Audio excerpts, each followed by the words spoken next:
Nous sommes mardi 8 mars 2022 et j'ai le plaisir d'animer le webinaire, le 360 feedback au service de l'orientation professionnelle. C'est parti.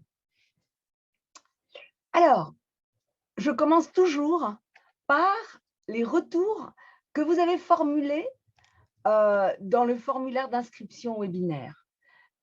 Bien sûr, je ne les ai pas tous pris, j'ai pris les plus récurrents, on va dire. On se pose souvent la question de la destination du 360 feedback orientation professionnelle. Est-ce qu'on peut trouver des questionnaires 360 adaptés au coaching d'orientation et bilan de compétences? Ben oui, voilà. Vous êtes au bon endroit. Des outils performants pour accompagner en transition professionnelle. Là aussi, je réponds oui. Je ne répondrai pas toujours oui. Compléter mes compétences pour répondre à la demande de mes clients actuels. Me convaincre, comme je sais convaincre mes clients, qu'il n'est pas trop tard pour faire un virage professionnel à 60 ans. Aujourd'hui, du fait de la longévité, c'est vrai qu'on est encore vaillant bien après la retraite. J'en suis, je dirais, le témoin. L'exemple, comment utiliser le 360 au mieux, notamment dans le cadre d'un bilan de compétences, on va le voir. Et une question, est-ce que le 360 feedback peut-il aider à une réflexion sur la préparation de la retraite des dirigeants? J'ai bien peur que là-dessus, je ne puisse pas répondre positivement. Vous voyez, je ne réponds pas forcément à tout. Accompagner les transitions professionnelles des publics de premier niveau de qualification, je crains que là aussi, la réponse ne soit pas forcément favorable. On va voir les questions qui sont posées dans le questionnaire supposent un certain nombre je dirais, de vécu professionnel et plutôt dans le tertiaire, qui est la partie, je dirais, de l'activité la plus courante. Vos préoccupations du moment. Alors, ça revient vraiment pratiquement à tous les webinaires. Le business, alors que ce soit les nouveaux clients, ce soit développer mon offre de service, développer mon activité, diversifier mes outils et mes pratiques pour mieux servir mes clients. Et puis, il y a aussi monter en compétences, me former pour être dans une dynamique et la curiosité d'apprendre. Enfin, des questions qui portent sur la plateforme. Comment peut-on obtenir l'utilisation de cet outil? Vous verrez, la plateforme, elle est libre, elle est accessible à tout un chacun. Est-ce qu'un questionnaire sur mesure serait-il possible? J'en vois pas vraiment l'intérêt. S'il y avait besoin d'un questionnaire sur mesure, qui serait un questionnaire du type orientation professionnelle, la mise en ligne serait bien plus onéreuse que la passation du questionnaire lui-même. Sachant que la passation est inférieure à 100 € TTC. Elle est exactement de 87 €. Voilà, on rentre tout de suite dans le vif du sujet. Est-ce que les 4 types de questionnaires sont proposés de façon complémentaire ou est-ce qu'ils répondent à une finalité différente au regard du projet de reconversion? Non, ce sont toujours les mêmes 4 types de questionnaires qui vont explorer des champs différents et on va voir lesquels précisément. Et les questions auxquelles ce webinaire ne pourra pas répondre parce qu'on est limité en temps et que ce n'est pas l'objet du webinaire. Donc, c'était de gagner en visibilité, bien cerner les besoins de ma cible 16-35 ans ou des besoins en orientation scolaire. Malheureusement, le 360 orientation professionnelle est plutôt pour la cible des 25 ans et plus. Et quand on parle des 25 ans, si ces 25 ans ont connu le monde de l'entreprise. Comment bien réaliser le conseil en distanciel? Ce n'est pas dans ce webinaire que vous allez avoir des réponses ni non plus sur les risques psychosociaux, ni sur la certification Calliope, ni comment se déclarer en organisme de formation. Voilà, et ni être formé sur la thématique de bilan de compétences. Moi, je ne forme pas au bilan de compétences, je forme aux 360, aux démarches individuelles et collectives, et c'est déjà bien assez. Comment répondre à la demande de mes collaborateurs? Ce questionnaire ne va pas, enfin, ce webinaire ne va pas répondre à cette question, puisque le 360 orientation professionnelle, on le fait d'abord pour soi, pour un état des lieux pour soi. Voilà. Vous allez pouvoir poser vos questions en direct, c'est-à-dire qu'on va pouvoir vous entendre et vous voir et non plus passer par le chat.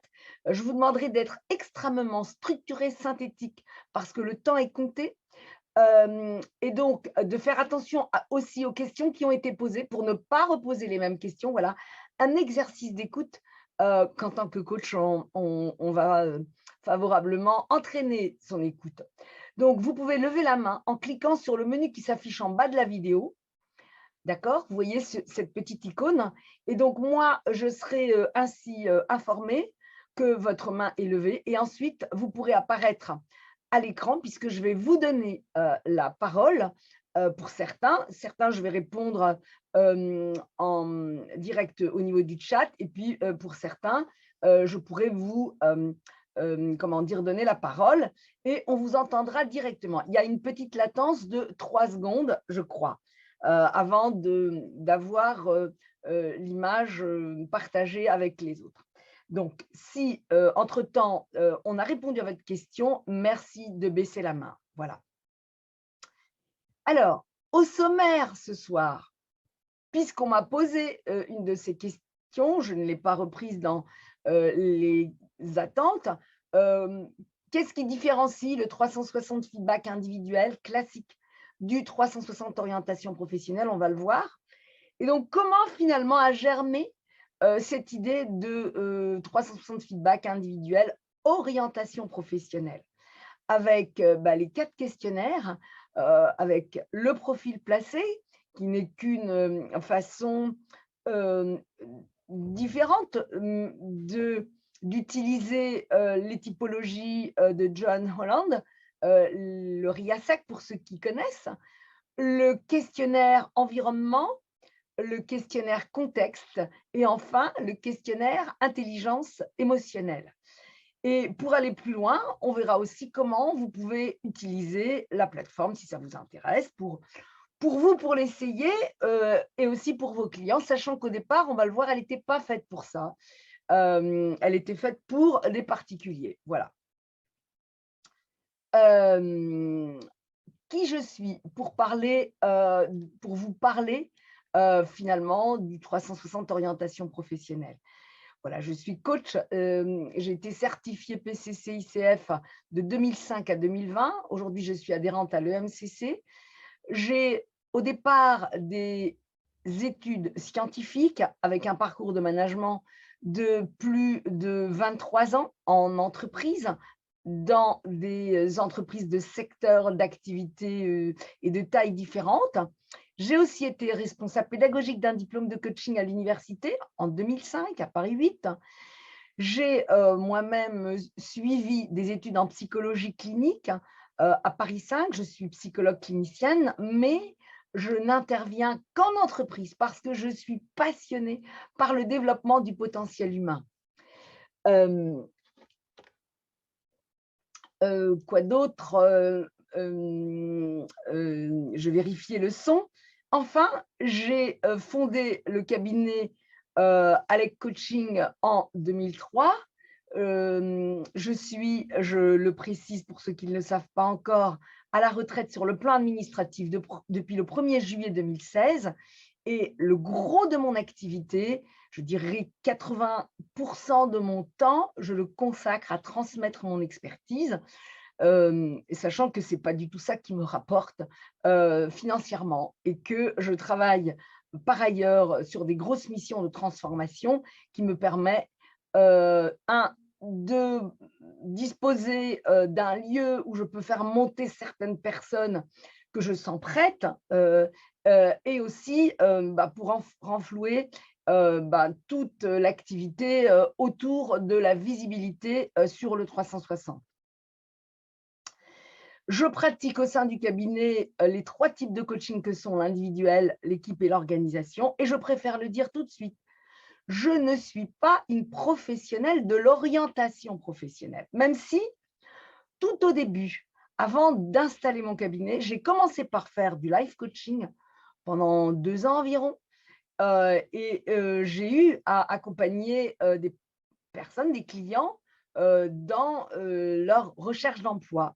Et je dirais qu'à ce moment-là, ce 360 m'aurait vraiment bien servi. À l'époque, hein, dans les années 2002, je n'avais pas encore décidé de me lancer dans la réalisation, la conception et la réalisation de plateformes 360. Voilà. Euh, vous allez vite le voir, le 360, c'est une véritable passion. Je l'ai examiné sous toutes les coutures.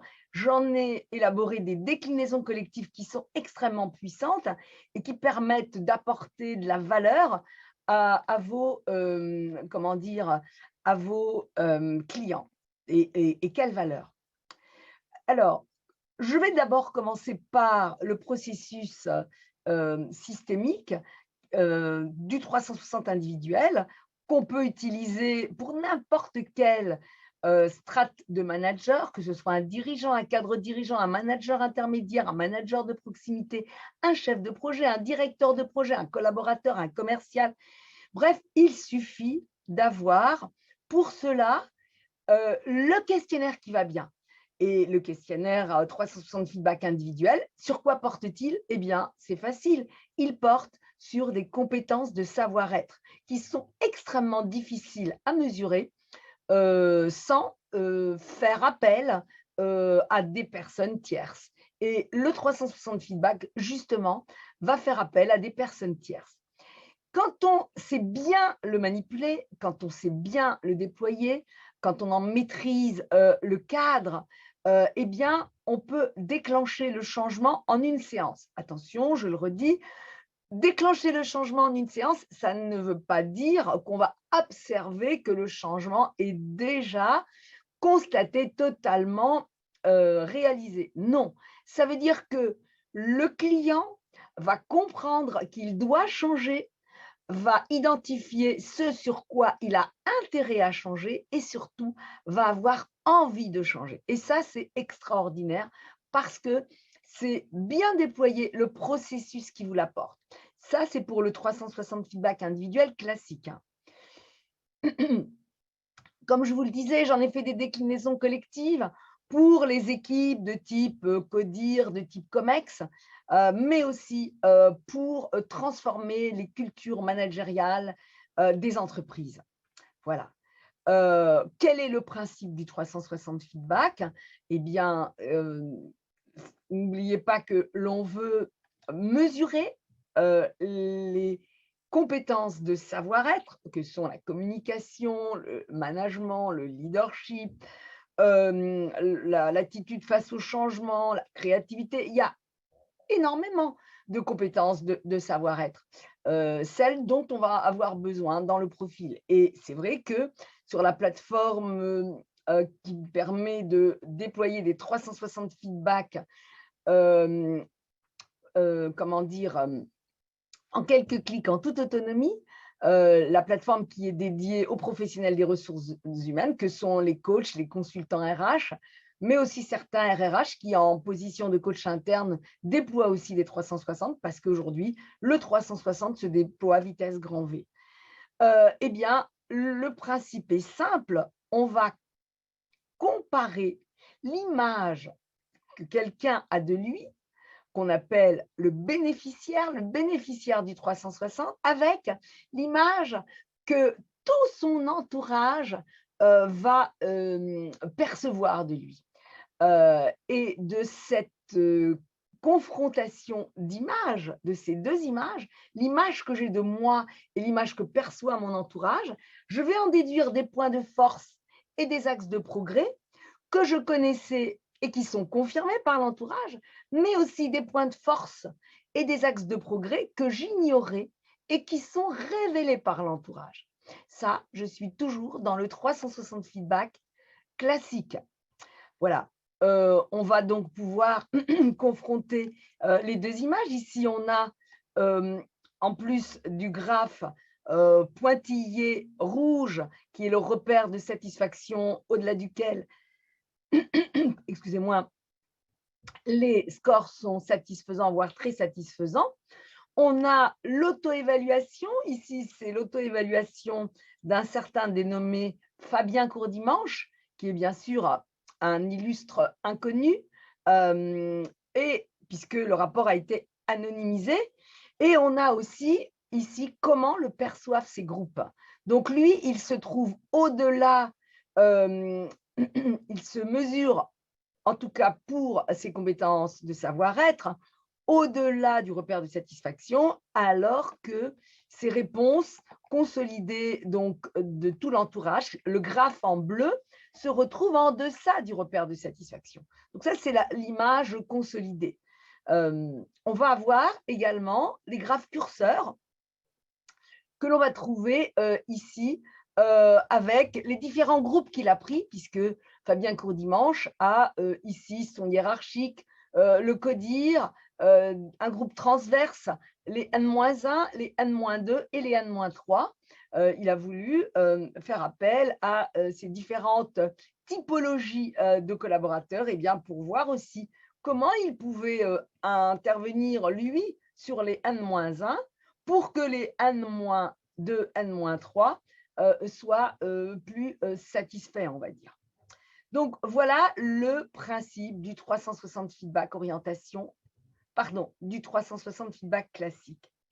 Alors, si je continue, et si on aborde, je dirais, le virage du 360 orientation professionnelle, mon expérience personnelle est très diversifiée, surtout avant de rentrer dans l'entreprise, puisque j'ai effectué de très nombreux jobs étudiants, ce qui m'a permis, d'une part, en tout cas, de me motiver certainement à faire des études, mais aussi d'appréhender différents contextes.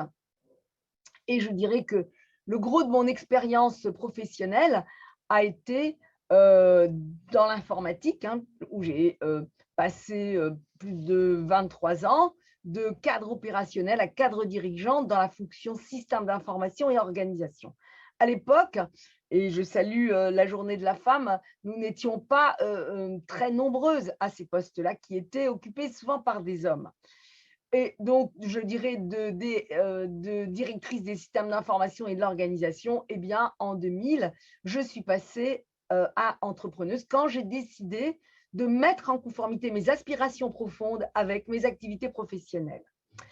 Mais bien sûr, ce n'est pas ça qui peut légitimer à s'intéresser et à élaborer un 360 pour aider les personnes à identifier leurs projets professionnels. Mais ma croyance, et en tout cas mon vécu, parce que j'ai accompagné au début, j'ai fait du life coaching, j'ai accompagné des personnes dans leur recherche d'emploi, et je pense aussi qu'être bien dans sa vie passe nécessairement par être bien dans son job, parce que dans son job, on y passe énormément de temps.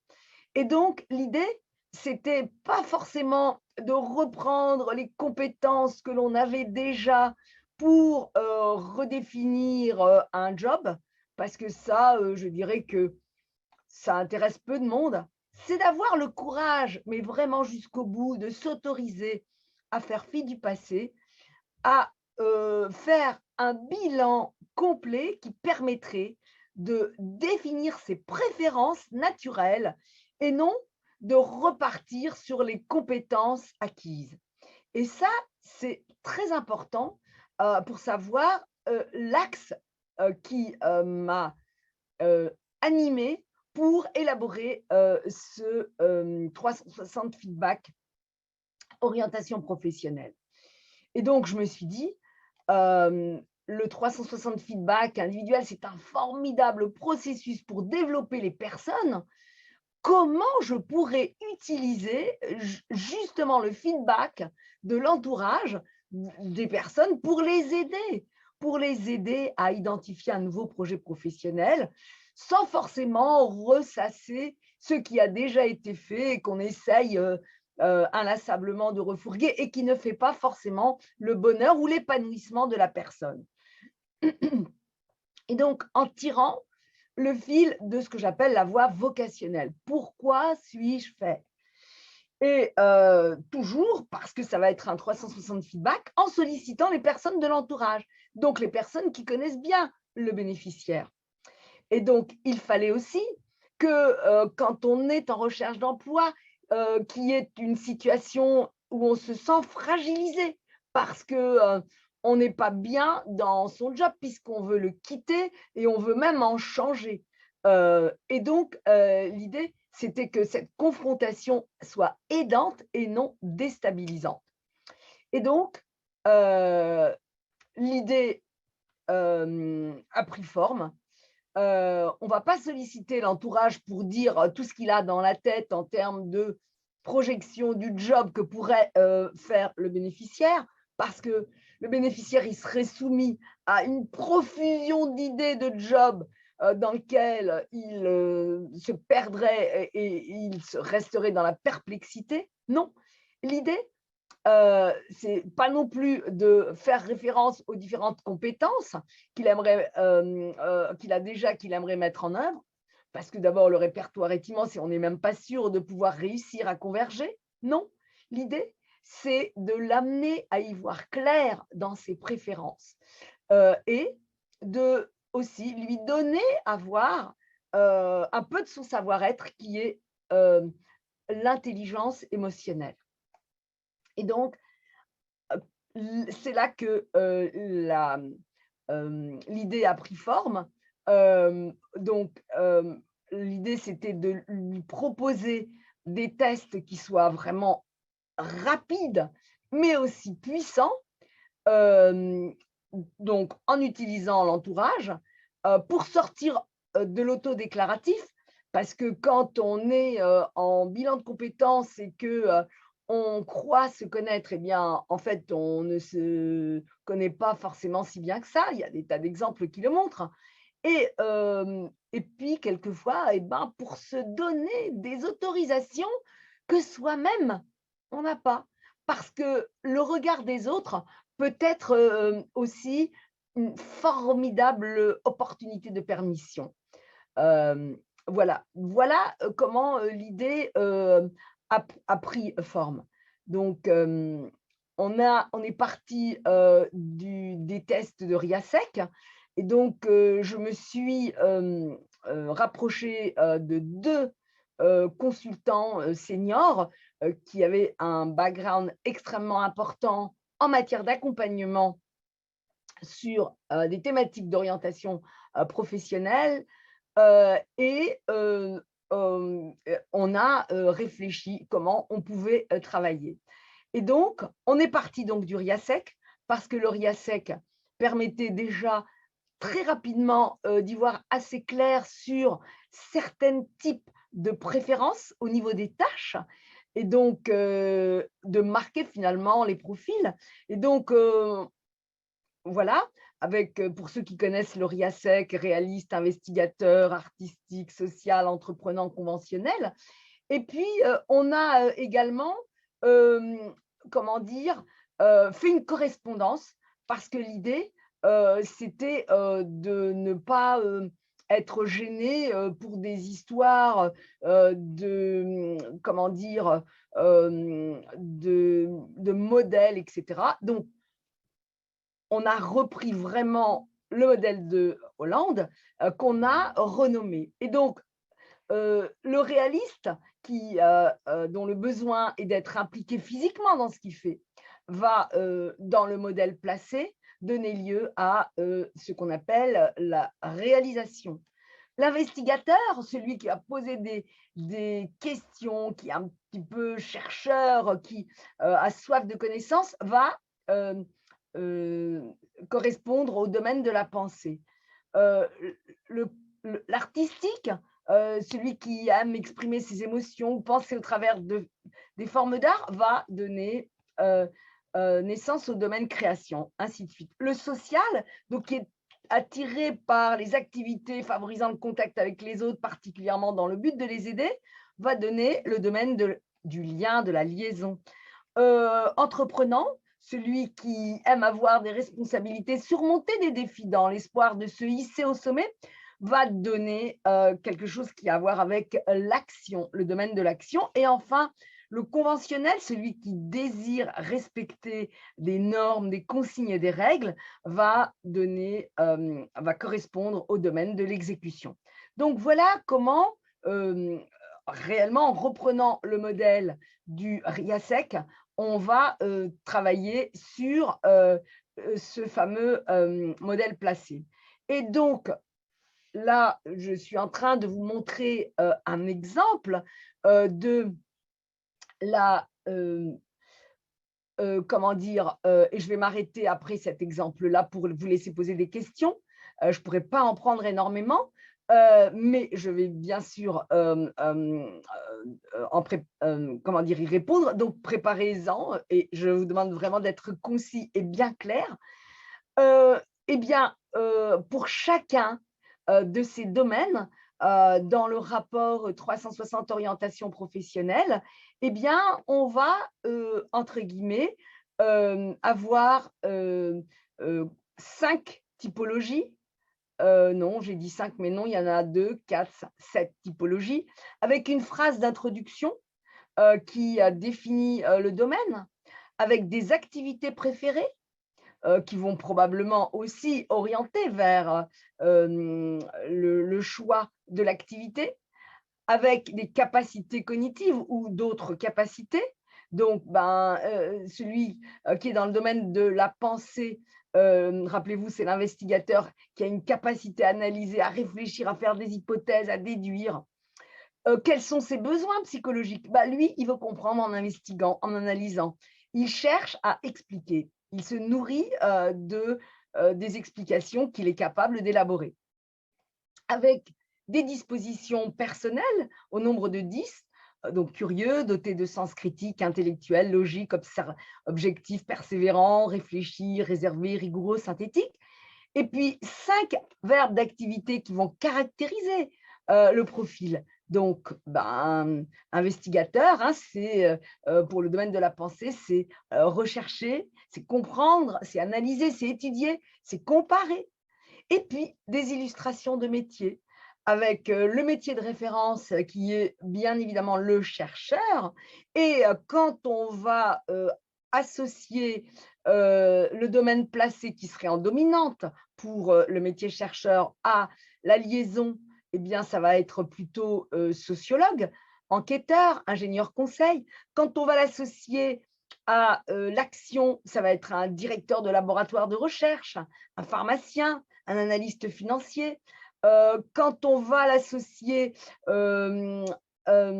à C, j'ai un petit blanc.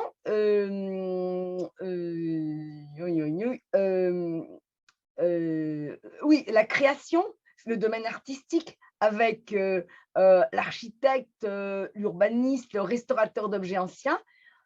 Quand on va l'associer à de l'exécution, on est dans le côté police scientifique, économiste, biologiste, météorologiste, etc. Et enfin, quand on va l'associer à de la réalisation, on va être dans le côté ingénieur civil, ingénieur en informatique, aéronaval, forestier, etc. Donc, vous voyez, ces typologies, ces typologies du placé vont être décrites dans le modèle.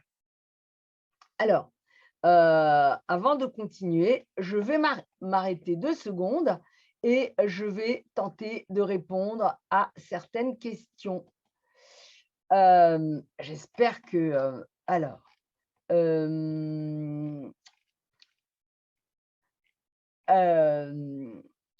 pouvez-vous donner un exemple d'une personne qui a fait un 360 et qui a pu, grâce à ce test, se donner une autorisation qu'il n'avait pas avant? Merci. Alors, oui, je peux vous, donner un exemple. C'était une femme, qui, était dans le contrôle de gestion, heu et qui, comment dire? S'ennuyait mortellement dans ce domaine et le 360, l'a remise en lien avec, ses, capacités, de liaison puisque sa dominante était sur le domaine de la liaison, du lien. Voilà et elle a, bifurqué, en recherchant, un job, qui à la fois lui faisait, utiliser un peu de ses compétences, de gestionnaire, mais aussi, être dans le lien et elle a suivi, une formation, pour, comment dire? Gérer, des centres de soins. Voilà. Bah, pour lesquels, c'était, pour lesquels il y a besoin d'une rigueur parce que, ben, souvent, on est confronté aussi à des problèmes de budget. Voilà, voilà. Comment le 360 amène au choix d'un métier? C'est par, les questions que l'on va voir. J'adore l'approche vocationnelle, Nico, moi aussi. Pourquoi pas de présentation profil sous stress? Heu, Parce qu'on n'a pas forcément, on n'est pas là dans un cadre de profil de personnalité. Ce qu'on recherche, ce sont les intérêts profonds de la personne.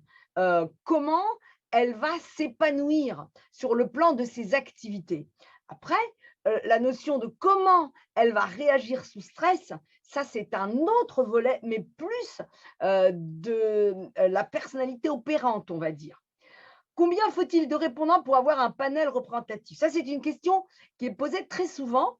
Moi, je dirais à chaque fois, il faut, interroger, le plus possible, tout son, entourage. Quand on est dans le cadre du 360, feedback, orientation professionnelle, eh bien, on va vouloir, comment dire? Interroger aussi sa famille qui nous connaît bien. Et c'est important parce que c'est aussi, quelque part, peut-être préparer aussi, bah, la stratégie de soutien, de support dont on a besoin quand on prend une nouvelle voie, qui est une nouvelle voie totalement inconnue. Donc l'idée, c'est d'avoir, l'exhaustivité, des personnes de notre entourage, qui vont être pertinentes par rapport, au questionnement que l'on se pose. On est généralement complexe, plusieurs préférences. Y a-t-il une nuançation des types? Alors, il y a la notion de dominante et il y a la notion de sous-dominante, ce qui permet effectivement, de nuancer le profil parce que, de toute façon, on est, fortement, des objets vivants complexes, nous les êtres humains. Voilà. Est-ce que je suis la créatrice du 360 feedback? Non, le 360 feedback individuel, malheureusement, je n'en suis pas la créatrice. Il a été, élaboré dans les années 1950, donc vous voyez, ça fait assez loin. Il est arrivé dans les années, 1980, d'abord, avec je parle du 360 classique.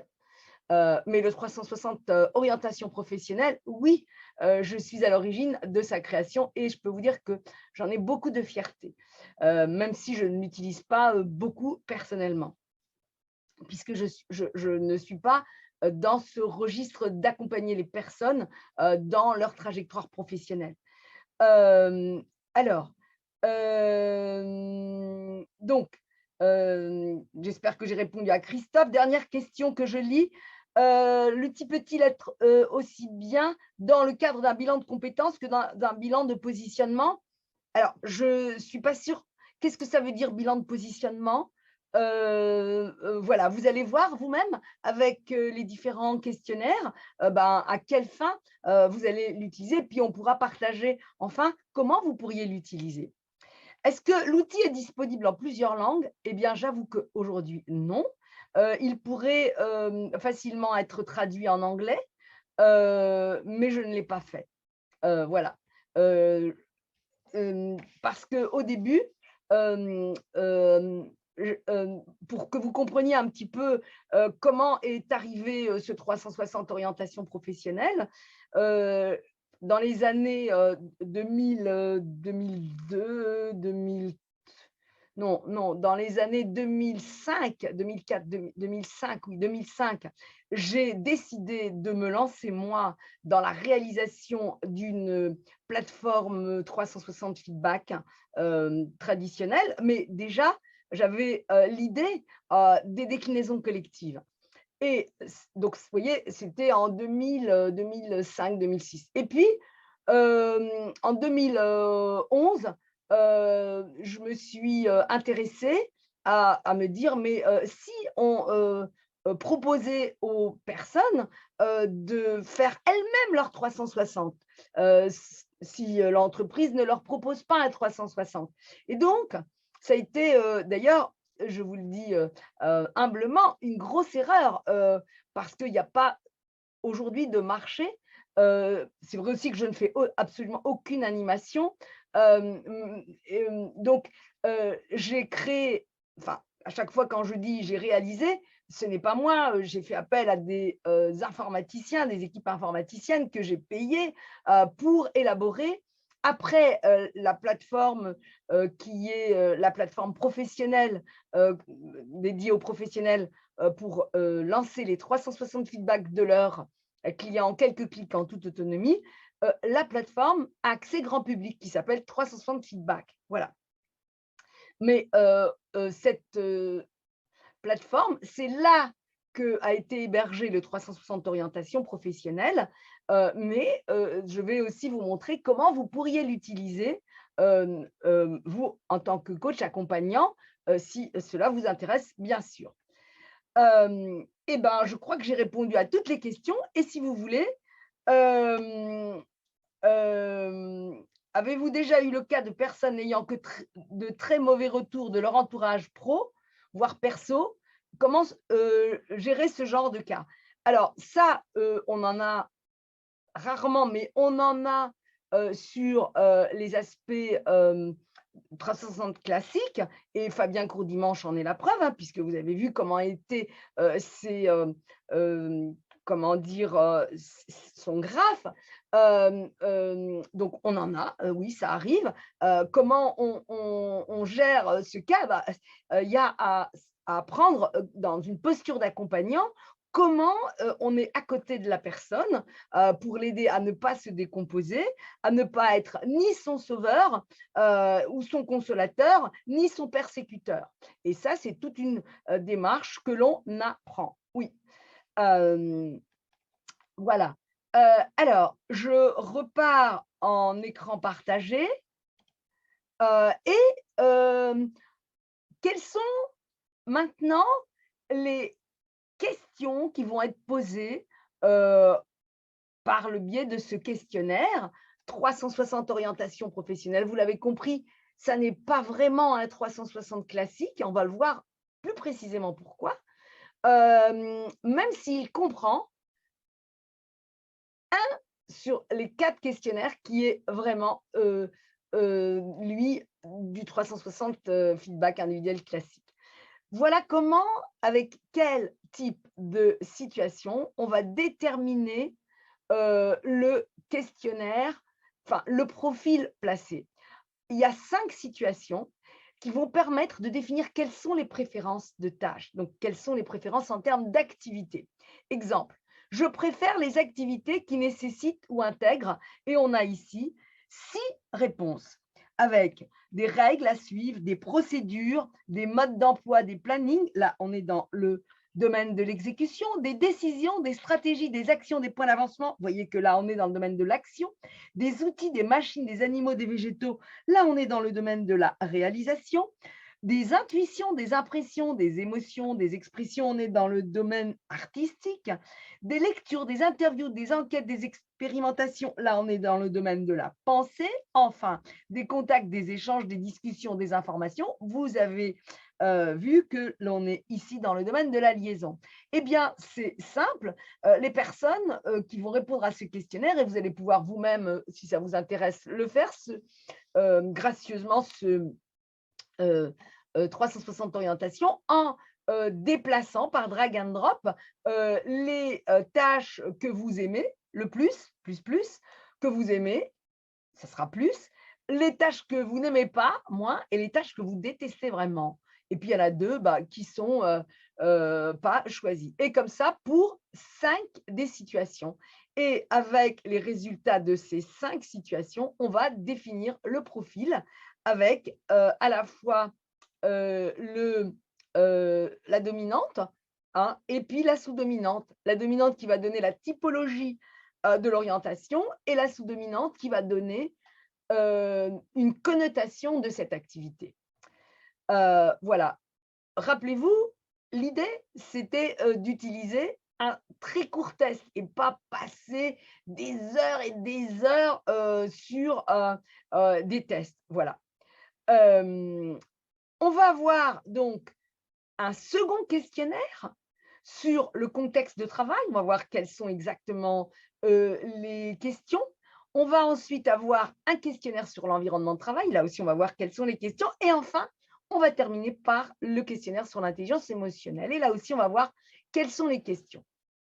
Alors, rappelez-vous, l'idée, c'est que l'entourage du bénéficiaire aide le bénéficiaire à identifier son projet et ne le perturbe pas avec des tas de suggestions qui n'auraient rien à voir avec ses préférences naturelles. Donc, le bénéficiaire va choisir quelles sont ses comment dire, tâches préférées en répondant à ces situations et le répondant va, lui, se positionner sur les tâches qui sont appréciées et les tâches qui sont détestées. Vous voyez? C'est quelque chose qui va donner un éclairage supplémentaire sur de l'autodéclaratif. On va faire la même chose avec le contexte et l'environnement. Le bénéficiaire va répondre lui-même avec une échelle de Likert. L'échelle de Likert, c'est pas du tout d'accord, plutôt pas d'accord, plutôt d'accord, tout à fait d'accord, et puis bien sûr, je ne sais pas, parce qu'on peut ne pas savoir répondre. C'est comme ça que va répondre le bénéficiaire à certaines questions. On va voir quelles sont les natures de questions. Et le répondant va répondre sur finalement les réponses du bénéficiaire. Donc, vous voyez, toujours pareil, on va utiliser l'éclairage de l'entourage pour apporter de la perspective à l'autodéclaration du bénéficiaire. Enfin, le dernier qui porte sur les caractéristiques personnelles, parce qu'on n'a pas voulu y mettre le jargon de l'intelligence émotionnelle dans le rapport, on a voulu faire quelque chose de très accessible, eh bien, celui-ci est un 360 classique avec, on va voir, quelques typologies. Alors, quelles sont les thématiques qui sont… Alors, peut-être que je vais prendre quelques questions là. Alors, cette approche me rappelle l'outil de coaching de la fenêtre de Johari. Oui, d'ailleurs, dans le 360 orientation professionnelle, ce que je ne fais pas dans les 360 classiques, parce que ça, on le fait travailler aux bénéficiaires en tant qu'accompagnant, eh bien, comme on ne sait pas comment le bénéficiaire du 360 orientation professionnelle se débrief, puisqu'au départ, la plateforme, elle était pour lui, eh bien, on lui a donné on a simplifié, schématisé, et on lui a donné à voir, puisqu'on va lui donner à voir sa fenêtre de Johari remplie avec mes points de force, mes axes de progrès, connus de moi et confirmés par l'entourage, mais mes points de force et mes axes de progrès, inconnus de moi et révélés par l'entourage. Voilà. Pourra-t-on revoir ce webinaire en replay? Oui, même si mes webmarketeurs m'ont demandé de ne jamais parler de replay. Moi, je parle du replay parce que aujourd'hui, on a tellement comment dire, de contraintes, etc. Ben, l'objectif, c'est que vous puissiez évoluer, apprendre. Et moi, je passe le gros de mon activité à transmettre cette expertise, donc je ne vois pas pourquoi je ne vous rendrai pas la vie facile, en espérant bien sûr que, là, je vois que la vidéo s'enregistre, que l'enregistrement se fasse normalement.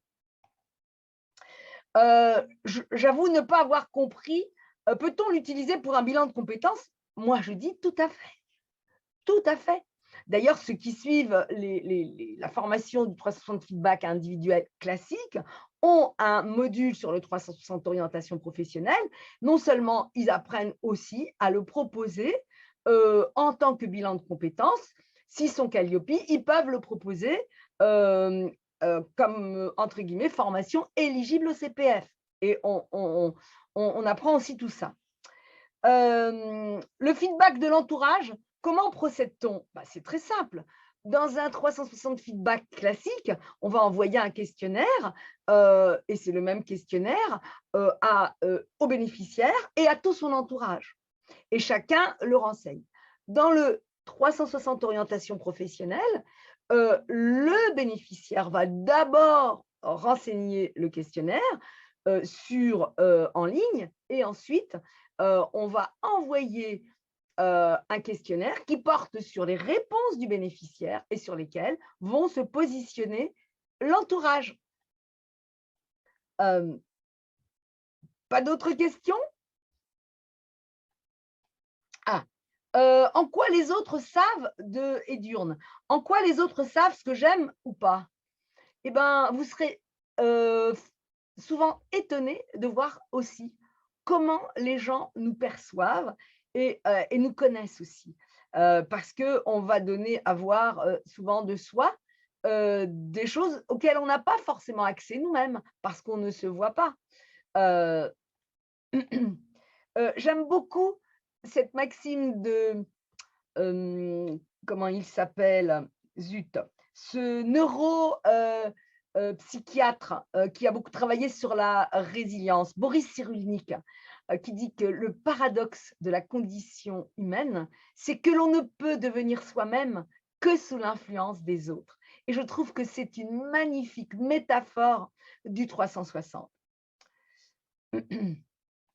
Voilà. Combien de personnes minimum doit-on solliciter dans l'entourage pour que ce soit pertinent? J'ai déjà répondu à cette question. Je dirais l'exhaustivité. Et pourquoi l'exhaustivité? Il y a beaucoup de raisons. Voilà. Bien sûr, si on est vraiment en bis avec des personnes, dans le cadre de son orientation professionnelle, je ne vois pas trop l'intérêt d'aller comment dire, si la relation est tendue et conflictuelle, voilà. Mais si on peut être en bis avec des personnes et que ces personnes aient un regard bienveillant, eh bien on peut toujours les interroger. Est-ce que l'affect biaise le feedback des proches? Je ne sais pas, vous verrez que les questions sont relativement factuelles, hein. On va voir d'ailleurs, on va continuer. Merci Karine pour cette liaison, et je retourne dans ce que l'on va explorer. Donc, si je prends le questionnaire contexte, qui est le second questionnaire après celui des préférences sur les tâches, qui donne le profil placé, eh bien voilà les thématiques que l'on va explorer et qui vont être bien évidemment rendues dans le rapport. La thématique, le rapport au temps, par rapport aux horaires, par rapport au rythme, par rapport à la charge de travail, le rapport aux autres. Est-ce que j'aime travailler plutôt en équipe ou est-ce que j'aime travailler seul? Est-ce que j'aime travailler dans un mode coopératif ou plutôt compétitif? Est-ce que je préfère les ambiances où il y a des personnes plutôt extraverties ou plutôt des personnes réservées, introverties? Est-ce que je préfère travailler dans une ambiance plutôt feutrée, comme on peut le trouver par exemple dans la banque, ou plutôt une ambiance où la communication est plus directe? Vous voyez, ce sont des questions extrêmement concrètes que l'on va poser. Alors, est-ce que l'affect peut être biaisé là-dedans? Oui, de toute façon, le 360, on est dans la subjectivité. Mais cette subjectivité, elle n'est pas faite pour évaluer quoi que ce soit, elle est faite pour aider. Le rapport à la hiérarchie, est-ce que j'aime organiser moi-même ou est-ce que j'aime plutôt avoir des directives précises?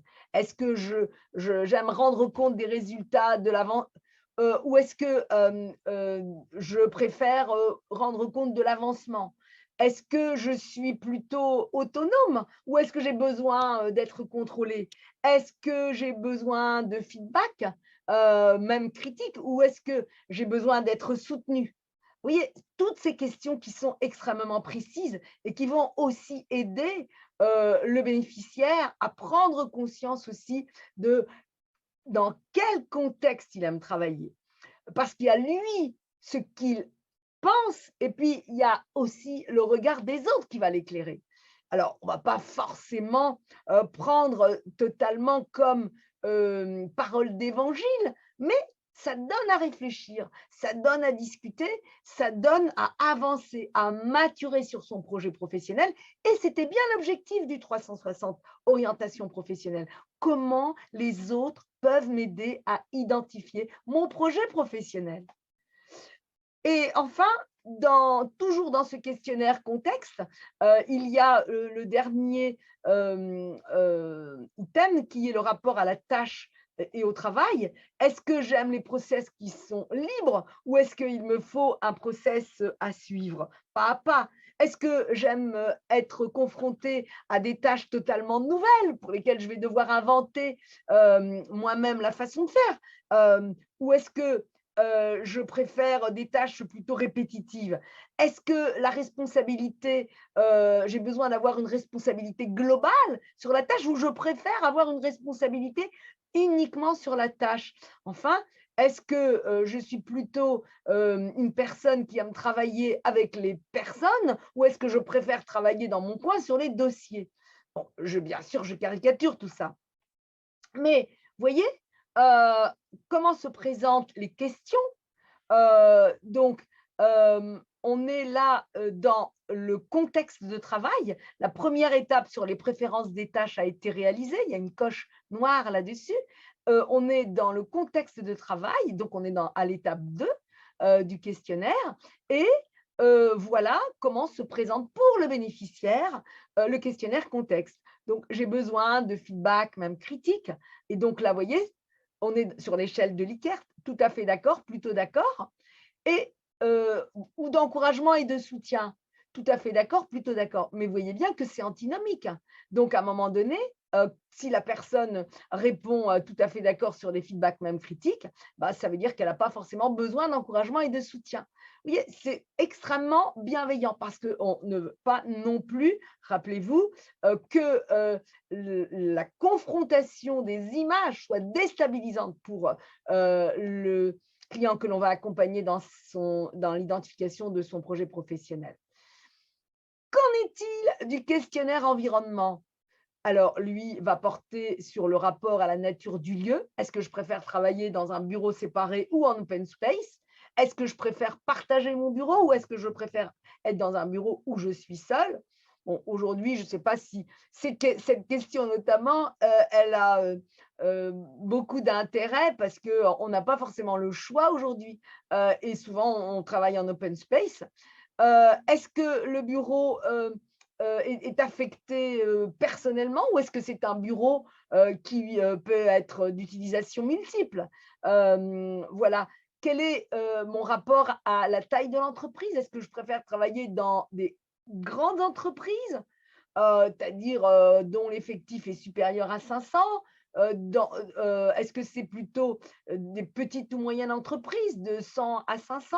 Est-ce que je suis plutôt quelqu'un du siège ou est-ce que je préfère travailler dans les filiales ou les agences? Est-ce que je préfère travailler au national ou est-ce que je préfère travailler à l'international? Vous voyez, toutes ces questions qui vont aider le bénéficiaire lui-même à se projeter de façon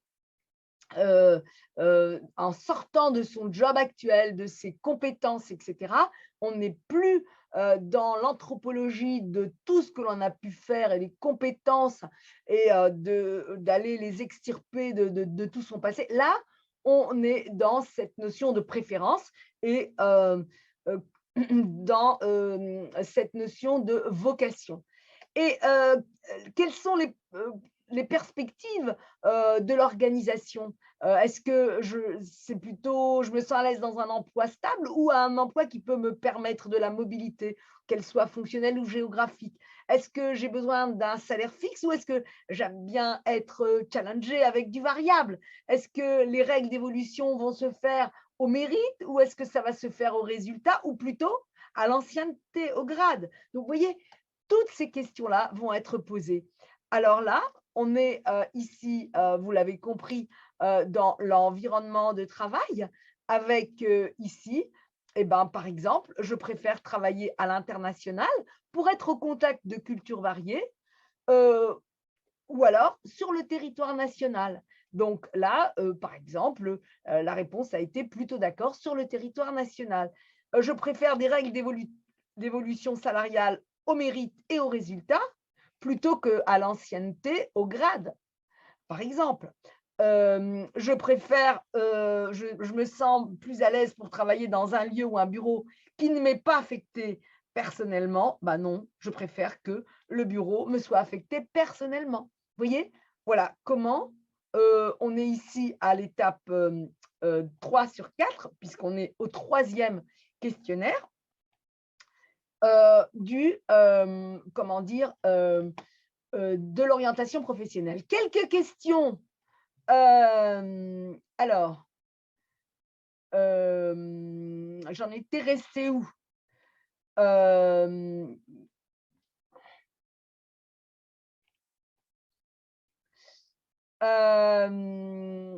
ben, il y a pas de question. Est-ce que tout est clair? Et donc, s'il n'y a pas de question, eh bien, je vais continuer.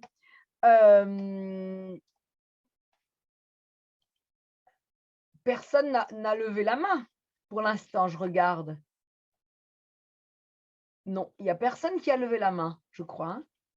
Alors, je continue, si vous êtes d'accord, hein. Et puis, j'aborde maintenant le dernier questionnaire, des 4 questionnaires qui constituent le 360 orientation professionnelle, avec les 5 thématiques qui sont travaillées, comme la stabilité émotionnelle, on va voir qu'est-ce que ça veut dire, la dynamique et l'énergie dans le travail, l'ouverture au changement, la flexibilité, la conscience et responsabilité et les dispositions personnelles.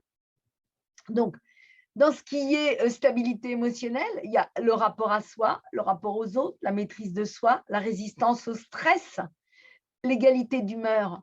Donc là, pour répondre à une des questions qui était posée sur le stress, ça ne va pas être dans le cadre d'un profil de personnalité, mais dans le fonctionnement. Voilà, parce que ça, c'est important aussi, de faire le point aussi sur ses compétences de savoir-être. La dynamique, l'énergie dans le travail. Est-ce que je suis quelqu'un de combatif?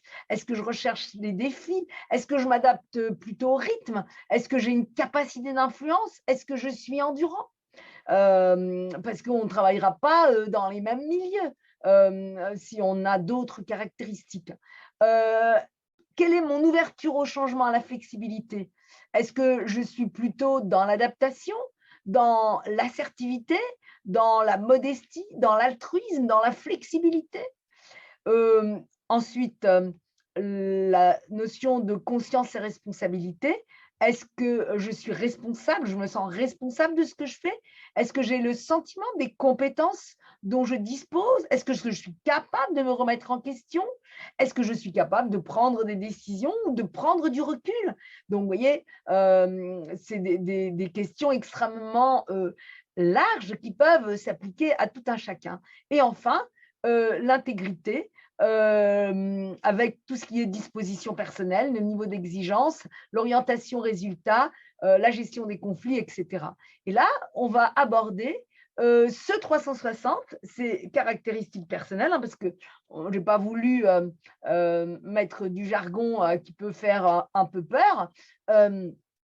Avec le 360 normal, avec les 4 échelons, pas du tout d'accord, plutôt pas d'accord, plutôt d'accord, tout à fait d'accord, ces 4 échelons de l'échelle de Likert avec le dernier qui est je ne sais pas et qui est plutôt répulsif parce qu'on n'aime pas ne pas savoir.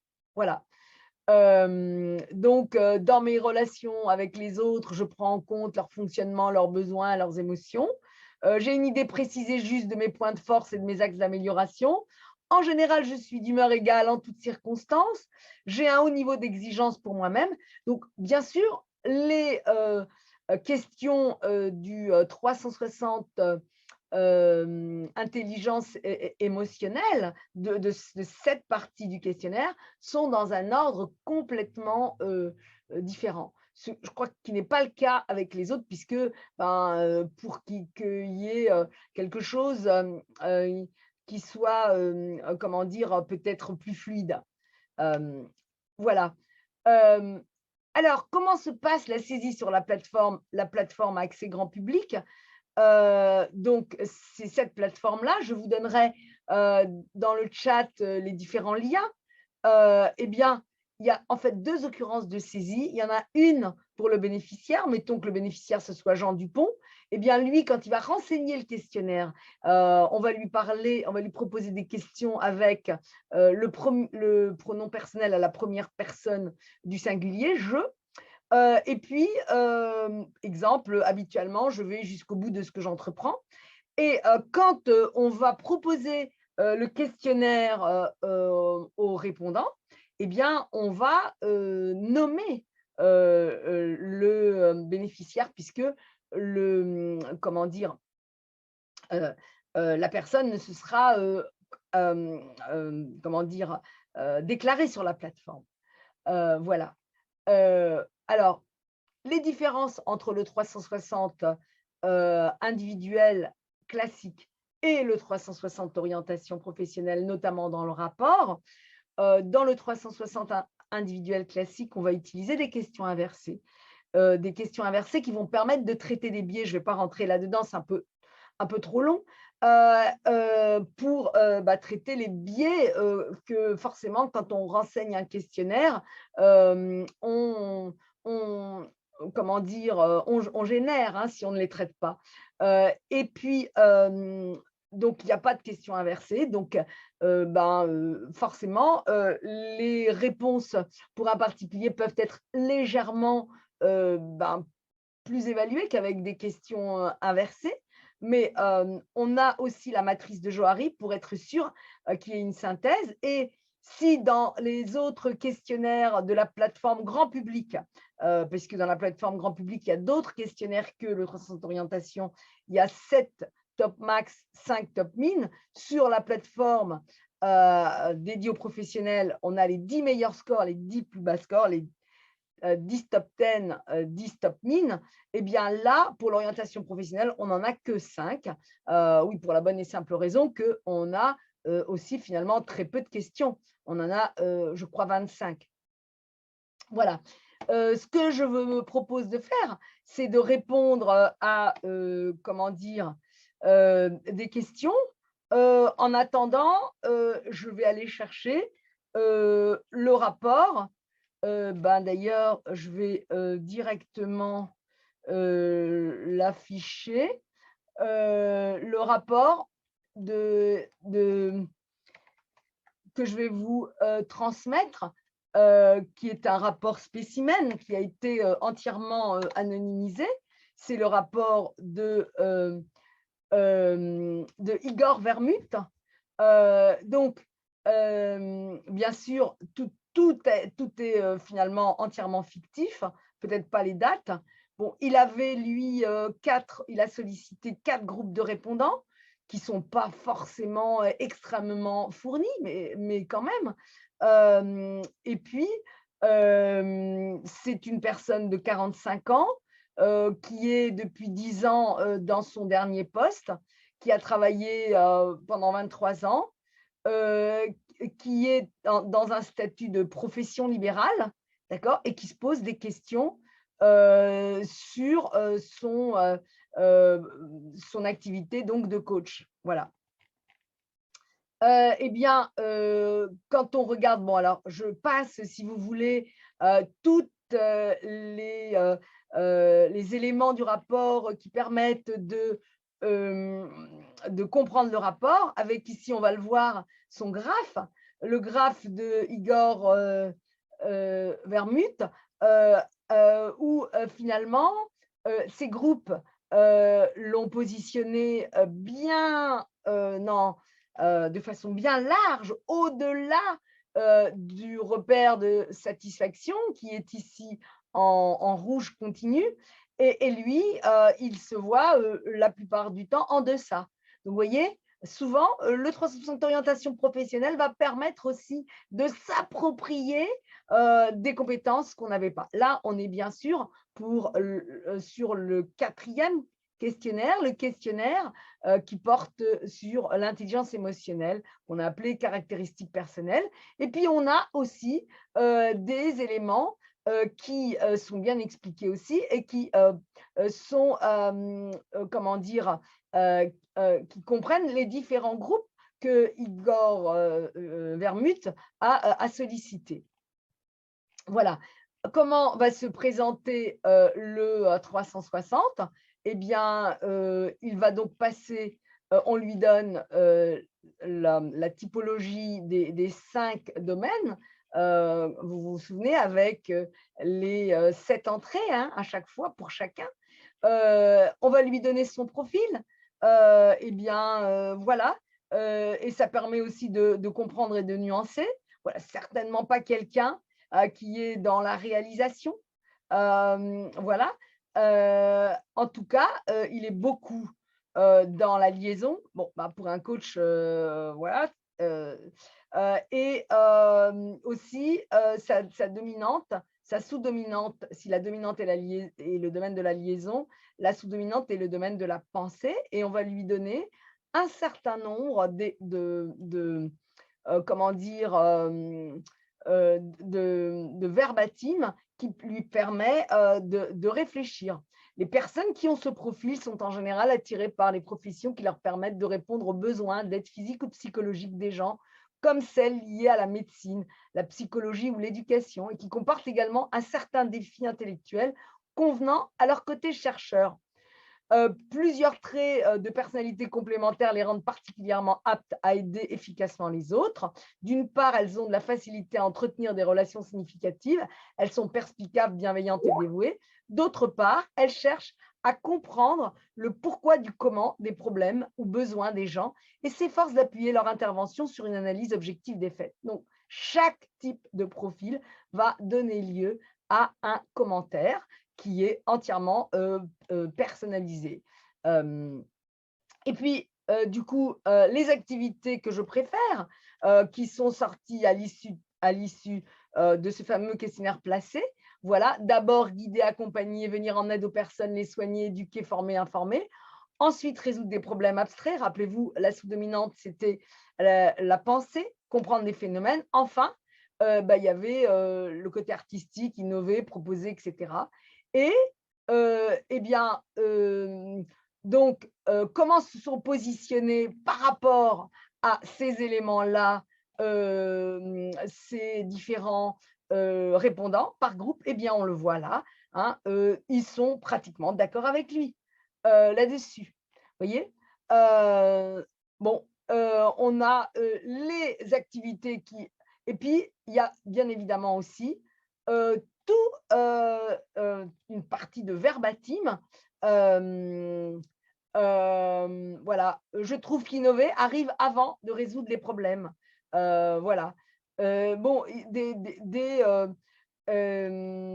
la personnalité d'Igor Vermut est très empathique. Il n'a de cesse d'être dans une écoute véritablement authentique, ce qui rend l'échange plus confiant encore. Voilà, bon, j'inverserai les 2 derniers blocs, 3e bloc en 2e position, 2e bloc en 3e position, ce qui rejoint d'ailleurs ce que disait peut-être Innové qui arrive avant de résoudre les problèmes. Ça n'est pas une vérité, ça n'est pas, ça permet de réfléchir. Vous voyez comment les choses se présentent et on a ça aussi avec les activités qui m'attirent le moins. D'abord, fabriquer quelque chose, etc. Ensuite, appliquer des règles. Ensuite, eh bien, on a toutes les questions qui sont liées au contexte du travail. Donc, vous voyez, je préfère travailler dans un contexte avec des horaires souples plutôt que fixes. Donc, Igor Vermouth, lui, il s'est positionné là. Mais par contre, ses proches, mais ils ne sont que deux à avoir répondu, voilà, ne sont peut-être pas forcément globalement d'accord. En revanche, là, il s'est positionné de la même façon et là, ses proches, en ayant répondu à 4 sur 4, là, ça peut être aussi intéressant. Là, on est à 1 sur 4 qui a répondu autre que je ne sais pas. Vous voyez, ce sont à chaque fois des éléments qui permettent de réfléchir, d'avancer sur les différents items que l'on a vus. On avait vu le contexte, on a la même chose sur l'environnement de travail, hein, avec la juxtaposition des réponses de Igor Vermouth et de celles de son entourage. Et quelquefois, eh ben, ça peut permettre de réfléchir. Je préfère travailler à l'international pour être au contact de cultures variées plutôt que sur le territoire national. Ben, certains, pas forcément. Voilà. Mais d'autres, oui, quand même. Donc, bon, voilà, ça permet de se poser des questions. Et là, on voit le 360 qui reste, c'est celui de l'orientation professionnelle, avec un 360 qui est extrêmement comment dire, positif, hein, et avec les 5 meilleurs scores et les 6 plus bas scores, sachant que les plus bas scores sont au-delà du repère de satisfaction. Donc, voilà.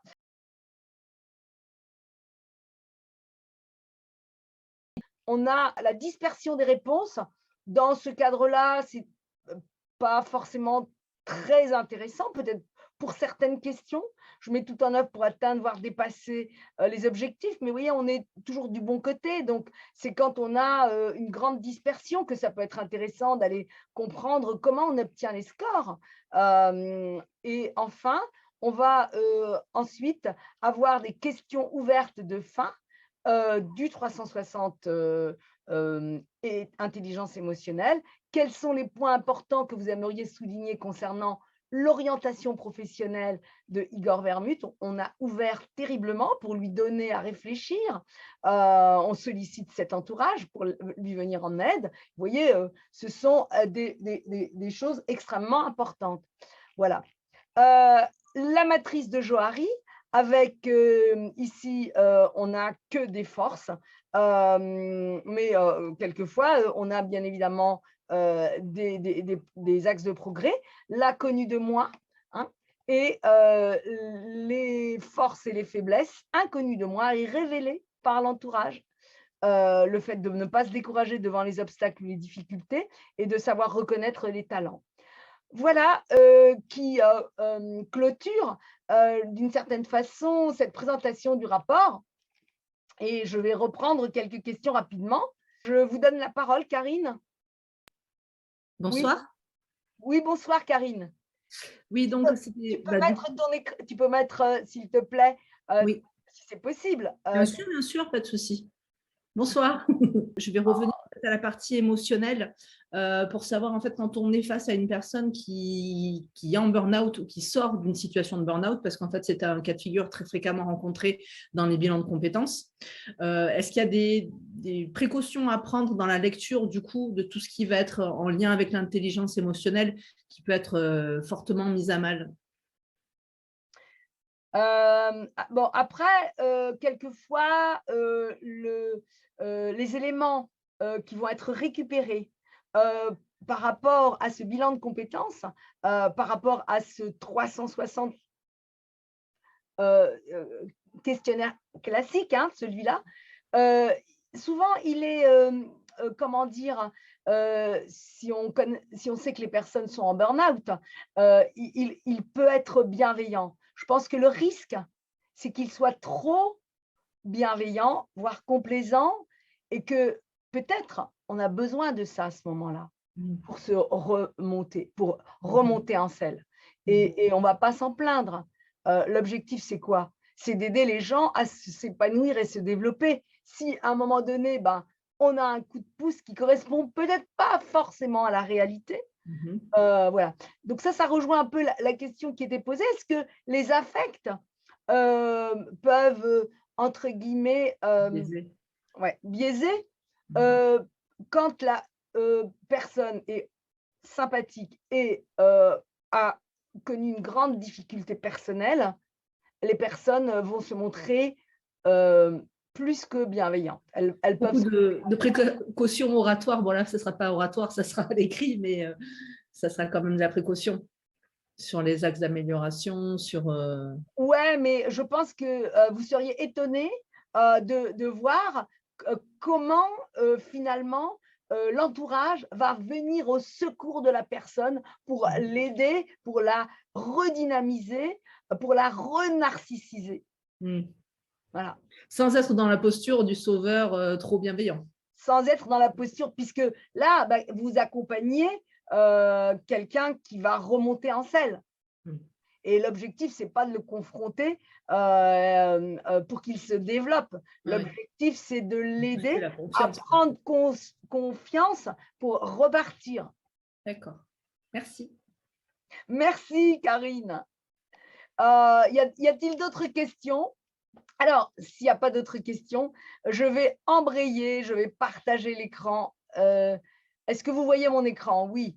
Là, on a fait la visualisation du rapport. Vous avez le rapport anonymisé de Igor Vermut.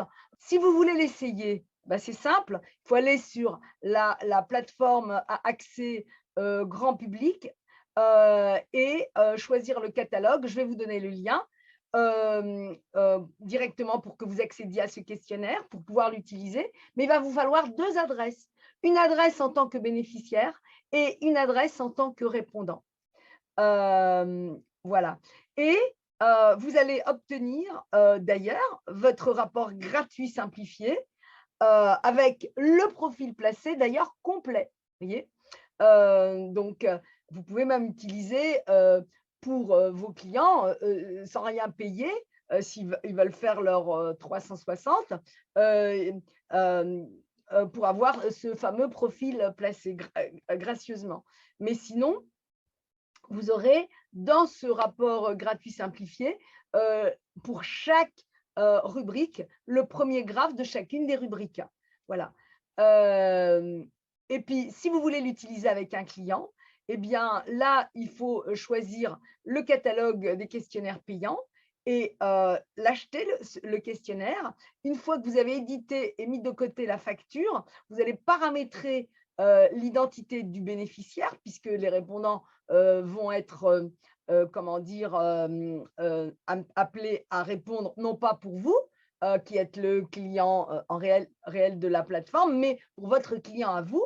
Voilà, cette identité en place de la vôtre. Et puis, vous allez pouvoir lui donner ce lien pour qu'il puisse à la fois procéder à son auto-évaluation et paramétrer son 360 avec la définition des différentes dates ainsi que les répondants. Et à proximité de la date de fin, vous allez, de toute façon, c'est votre adresse mail et pas la sienne, vous allez récupérer comment dire,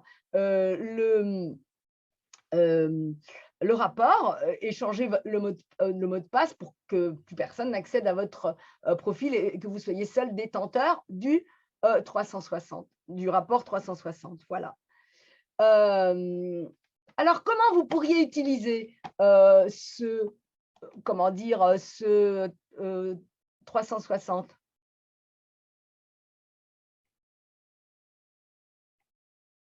Le feedback est-il utilisé dans des entreprises de réinsertion, de bilan de compétences? J'en ai pas fait beaucoup vous voyez, je n'en ai absolument pas fait beaucoup de promotion. Voilà, c'est la première fois que je fais un webinaire sur ce sujet. Et Dieu sait qu'il est riche et qu'il est beau et que j'en suis vraiment très, très, très satisfaite. Alors, on me pose la question de comment me former. Comment me former? Peut-être un petit échange. Comment vous pourriez l'utiliser? Je l'utiliserai dans mes bilans de compétences lors de l'exploration des besoins et du style professionnel, tout à fait. D'autres possibilités?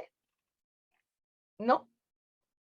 Bon, en tout cas, voilà, c'est une ressource extrêmement riche à laquelle vous pouvez avoir accès. Je vais vous donner là, je vais tout envoyer en même temps. Donc, pour essayer le 360 professionnel, voyons voir si je fais un par un.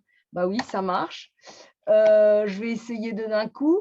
Là, ensuite, ce que je vous ai préparé comme lien, c'est le rapport, pour avoir le rapport complet et aussi le lien pour accéder à la plateforme.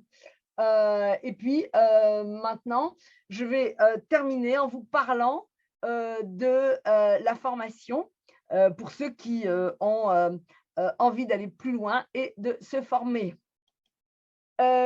Pour ajouter de la puissance dans vos interventions, et vous pouvez effectivement utiliser le 360 feedback individuel et ne pas attendre de décrocher une mission, parce que ça, c'est un raisonnement à l'envers pour vous former, parce qu'on ne vous confiera de mission que parce que vous pouvez parler avec aisance, assurance du 360 feedback pour donner confiance. Je parle bien sûr du 360 feedback classique. Je connais le principe, je n'ai pas besoin d'être formée. D'ailleurs, quand j'étais moi-même manager, j'en ai bénéficié. Je n'ai pas besoin de me former. Ben oui, c'est un processus qui est extrêmement complexe et qui nécessite, pour être en mesure de le déployer avec une sécurité pour tous, avec aisance et brio, une formation au cordeau. Et je peux vous dire que la formation est extrêmement riche et dense. Oui, je veux bien me former, mais pas tout de suite. Actuellement, j'ai du temps, mais je ne souhaite pas investir, ne sachant pas ce que l'avenir nous réserve. Je pense que c'était le point d'une participante de la première cohorte. Elle s'appelle Catherine Marshall. Je crois qu'elle en est à son 6e 360. Voilà. Et aujourd'hui, elle ne fait plus que du 360. Elle a couplé une ancienne comment dire, conseillère en patrimoine. Elle fait pour l'entrepreneur à la fois un 360 de sa gestion patrimoniale et aussi un 360 de classique. Souvent, ce sont des patrons, voilà. 360 leadership ou entrepreneur, ça dépend. Je n'ai pas d'outil pour déployer 360, eh bien, je vous ai donné le lien de la plateforme, donc voilà, il y a la possibilité de le faire. Et la formation que je propose, c'est une formation à distance pour apprendre à son rythme en e-learning, avec un site intranet pour partager au sein de la communauté des personnes qui sont formées, avec des ateliers d'accompagnement, de supervision une fois par quinzaine.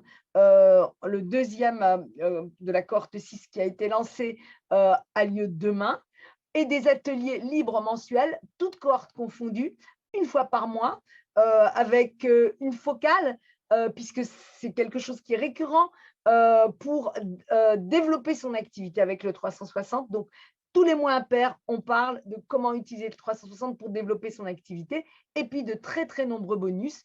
Les principaux modules, c'est connaître le 360, maîtriser le 360, déployer le 360 et promouvoir, puisqu'on ne fait pas que le déployer, avec un intranet qui permet effectivement de travailler dessus. Vous avez la possibilité d'avoir un cadeau qui porte sur la présentation d'un des chapitres du module 2 à maîtriser le 360 feedback, qui est le cadre, qui est un des chapitres très importants. Et voilà le lien qui vous donne accès à un autre élément. Vous avez aussi de nombreux bonus, dont la façon d'être dans les coulisses des séances d'un véritable 360, hein, comme si vous y étiez. Voilà. Voilà ce que je souhaitais vous partager. Voilà. Est-ce que tout le monde a tous les liens? S'il n'y a plus de questions, je vérifie. Voilà, j'ai été ravie d'échanger avec vous ce soir encore. Je n'ai pas jusqu'à présent fait beaucoup de partage sur ce 360 feedback orientation professionnelle qui nous a occupés à 3 presque 2 ans. Et je peux vous dire que ça a été aussi un sacré challenge pour les informaticiens de développer celui-là qui était différent des autres, avec différentes façons de présenter les choses. Et moi, j'ai été ravie de vous le présenter. Et personnellement, c'est vrai que s'il peut aider les personnes à trouver leur projet professionnel, j'en serai la première ravie et réjouie. Sur ce, je vais vous dire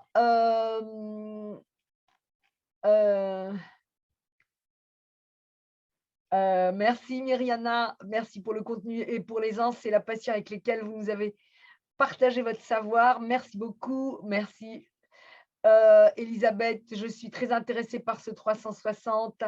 Merci, c'était très intéressant. Merci beaucoup, ça me fait chaud au cœur. Vous ne le voyez pas, mais je pourrais partager avec vous aussi la chair de poule que tous vos témoignages me procurent. Voilà, tous vos retours me procurent. Et je peux vous dire que cette chair de poule, je l'ai aussi avec les résultats que l'on obtient. C'est ça qui m'anime avec le 360 feedback. Voilà.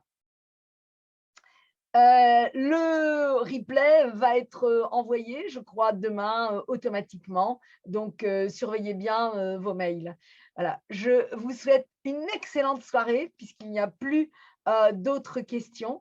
Et je vous dis à bientôt dans de nouvelles aventures. Je crois que la prochaine manifestation, c'est un atelier court sans thématique où vous allez pouvoir poser toutes les questions, bien sûr. Devinez quelle va être la thématique? Le 360 feedback. Je ne m'en lasse pas, je vous assure, je ne m'en lasse pas. À bientôt. Au revoir à tous.